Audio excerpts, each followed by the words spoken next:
Cabinet meeting ಕರೆದಂತಹ CM ಸಂಜೆ 4 ಗಂಟೆಗೆ ವಿಧಾನಸೌಧದಲ್ಲಿ ಕ್ಯಾಬಿನೆಟ್ ಮೀಟಿಂಗ್.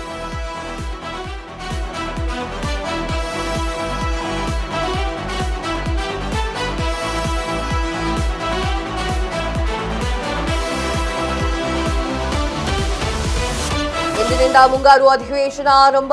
ಇಂದು ಸಂಜೆ ಕ್ಯಾಬಿನೆಟ್ ಮೀಟಿಂಗ್ ಕರೆದಂತಹ ಸಿಎಂ ಸಂಜೆ 4 ಗಂಟೆಗೆ ವಿಧಾನಸೌಧದಲ್ಲಿ ಕ್ಯಾಬಿನೆಟ್ ಸಭೆ. ಸಿಎಂ ಡಿಕೆ ಶಿವಕುಮಾರ್ ನೇತೃತ್ವದಲ್ಲಿ ಮೀಟಿಂಗ್. ಕ್ಯಾಬಿನೆಟ್ ಸಭೆಯಲ್ಲಿ ಸಚಿವರು, ಶಾಸಕರು ಭಾಗಿ. ಸದನದಲ್ಲಿ ಆಡಳಿತ ಪಕ್ಷ ಕಟ್ಟಿ ಹಾಕಲಿಕ್ಕೆ ವಿಪಕ್ಷಗಳು ಪ್ಲಾನ್. ವಿಪಕ್ಷಗಳಿಂದ ಕಟ್ಟಿ ಹಾಕಲಿಕ್ಕೆ ಡಿಕೆ ಶಿವಕುಮಾರ್ ಸರ್ಕಾರ ಸರ್ಕಸ್. ಏನೋ ವಿಪಕ್ಷಗಳ ತಂತ್ರಕ್ಕೆ ಡಿಕೆ ಶಿವಕುಮಾರ್ ಸರ್ಕಾರದಿಂದ ರಣತಂತ್ರ ರೂಪಿಸ್ತಾ ಇದ್ದಾರೆ. ಏನ್ ವಿಚಾರ ಇದೆ ಅಂದ್ರೆ, ನಾಳೆ ನಾನು ಹೇಳ್ತಲ್ಲ, ಇವತ್ತು ಸಂತಾಪ ಸೂಚಿಸೋದೆಲ್ಲ ಆಗುತ್ತೆ. ನಾಳೆ ಒಂದು ಪುಟಾಣಿ ಚುನಾವಣೆ ಇರುತ್ತೆ. ಆ ಚುನಾವಣೆಯಲ್ಲಿ ಯಾರು ಗೆಲ್ತಾರೆ ಅಂತ ನೋಡ್ಬೇಕಾಗುತ್ತೆ.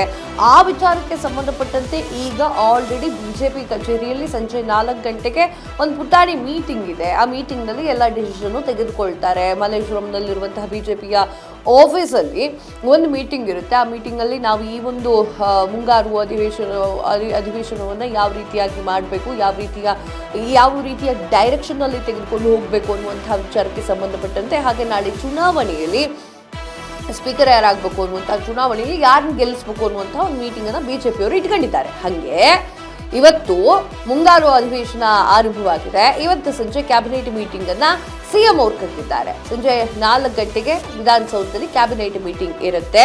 ಸಿಎಂ ಡಿಕೆ ಶಿವಕುಮಾರ್ ಅವರ ನೇತೃತ್ವದಲ್ಲಿ ಮೀಟಿಂಗ್ ಇರುತ್ತೆ. ಕ್ಯಾಬಿನೆಟ್ ಸಭೆಯಲ್ಲಿ ಸಚಿವರು, ಶಾಸಕರು, ಇನ್ನೂ ಸಾಕಷ್ಟು ಜನ ಭಾಗಿಯಾಗ್ತಾರೆ. ಸದನದಲ್ಲಿ ಆಡಳಿತ ಪಕ್ಷ ಕಟ್ಟಿ ಹಾಕಲಿಕ್ಕೆ ವಿಪಕ್ಷ ಪ್ಲಾನ್ ಅನ್ನ ಮಾಡ್ಕೊಳ್ತಾ ಇದೆ. ವಿಪಕ್ಷಗಳನ್ನ ಕಟ್ಟಿ ಹಾಕಲಿಕ್ಕೆ ಡಿಕೆ ಶಿವಕುಮಾರ್ ಅವರ ಸರ್ಕಾರ ಸರ್ಕಸ್ ಅನ್ನ ಮಾಡ್ತಿದೆ.